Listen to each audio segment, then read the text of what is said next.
ghosts that lurk in the shadows. True stories from the night shift. Working the night shift has always held an air of mystery. The world is quieter, the shadows seem deeper, and reality itself seems to stretch and twist in the stillness of the dark. For many who work through these twilight hours, the mundane transforms into the inexplicable. This is a collection of true accounts from nurses, security guards, truck drivers, and other night shift workers who have come face to face with the unexplainable. These are their stories of the ghosts that lurk in the shadows. Chapter 1. The Empty Hospital Bed.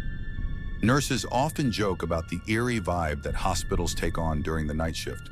For Emma, a nurse working in a long-term care facility, one particular night confirmed her belief in the paranormal. It started with a call light blinking on her monitor. Room 217. But there was one problem. Room 217 had been empty for over a month. The last patient to occupy it, an elderly woman named Mrs. Carter, had passed away peacefully in her sleep. Curious but cautious, Emma walked down the quiet hallway to check the room. When she arrived, the bed was neatly made, just as it had been left after housekeeping prepared it for a new occupant. But the call button was sitting on the pillow, as if placed there deliberately. Emma's heart raced as she picked it up. Suddenly, the faint sound of a woman's laughter echoed down the hallway, sending shivers up her spine. There was no one else around. Chapter 2. The Watchful Figure. Mark had worked as a security guard for years, patrolling an abandoned office complex scheduled for demolition. He had always considered himself a skeptic when it came to the supernatural, until one fateful night. While making his rounds, Mark passed by a large window and noticed a shadowy figure standing in the parking lot. It was a man, tall and motionless, staring up at the building. Mark's first instinct was to confront the trespasser, but as he approached, the figure dissolved into thin air. Alarmed, he scanned the area but found nothing. Later that night, while reviewing the security footage, Mark froze. The cameras had captured the figure standing in the lot, but there was no sign of him leaving or arriving. It was as if he had simply materialized and vanished into the shadows. Chapter 3. The Phantom Hitchhiker.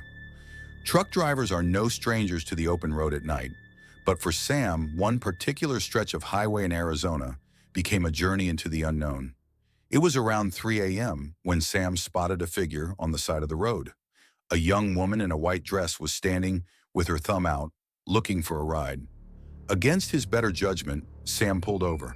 The woman climbed into the passenger seat without saying a word. Her face was pale and her hands were ice cold. As Sam tried to strike up a conversation, she remained silent, only pointing ahead as if directing him. After several miles, she suddenly turned to him and whispered, "You should go back."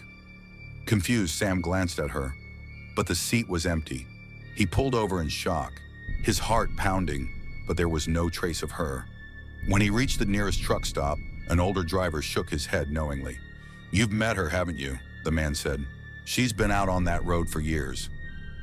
Chapter 4. Whispers in the Warehouse. Alyssa worked the graveyard shift at a sprawling distribution center. The building was massive, with rows upon rows of shelves towering overhead. One night, while scanning inventory in a particularly quiet section of the warehouse, she heard faint whispers. Thinking it was her coworkers playing a prank, she called out, "Very funny, guys," but no one answered. The whispers grew louder, distinct but unintelligible, as if multiple voices were overlapping. When she turned the corner, she saw a stack of boxes shift and fall to the ground with a deafening crash. Alyssa froze as a cold breeze swept past her, even though there were no open doors or windows nearby. Later, an older co-worker told her about the accident years ago that had claimed the life of a worker in that very aisle. "They say he's still here," he said with a shrug. Chapter 5.